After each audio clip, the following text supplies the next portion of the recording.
ఏ పరిస్థితి అయినా ఆయన సాంగత్యాన్ని నేను ఏ టైం ఇష్టపడతాం, అంతకు మించిన ఆనందం. నేను చెబుతున్నా కదా, ఆయనతో మనం ఆ మాట అనాలి కానీ మనుషులతో కాదు.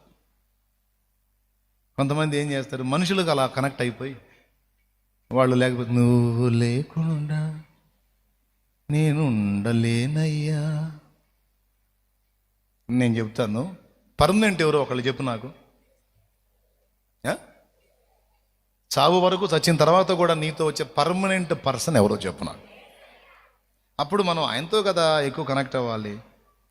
మనుషులతో కనెక్ట్ అయితే, మనుషులకు నువ్వు లోబడిపోతే, మనుషులకు బానిసవైతే, మనుషుల మీద నువ్వు డిపెండ్ అయితే నీ కర్మ భయంకరంగా గాలిద్ది. ఎట్లుండాలో తెలుసా? నిన్ను విడిచి, నిన్ను ఏడిపించి, నిన్ను దుఃఖపెట్టాలి అని నిన్ను ఒంటరిని చేసిన వాళ్ళు సిగ్గుపడే విధంగా నువ్వు నిలబడాలి. వెర్రిమొహమా, సవాలుగా నిలబడాలి. ఏడుపు ముఖం వేసుకొని, ఉసూరు ముఖం వేసుకొని అందరూ నన్ను ఒంటరిని చేశారని ఏడుపు కొట్టు పాటలు పాడటం కాదు. ఎవరున్నా లేకున్నా, ఏమైనా కాకున్నా, నీతోనే నా పయనమో,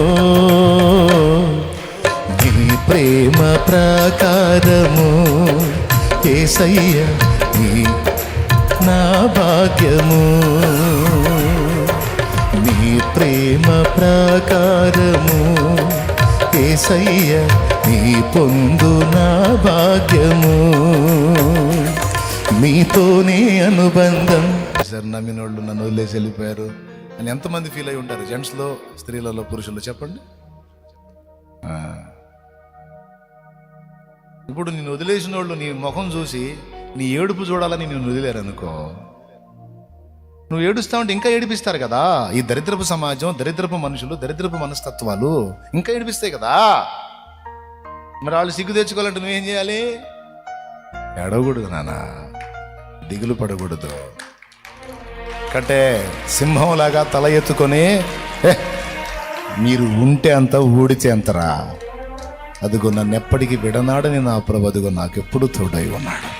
ఆయన మీద నా దృష్టి నిలుపుతా.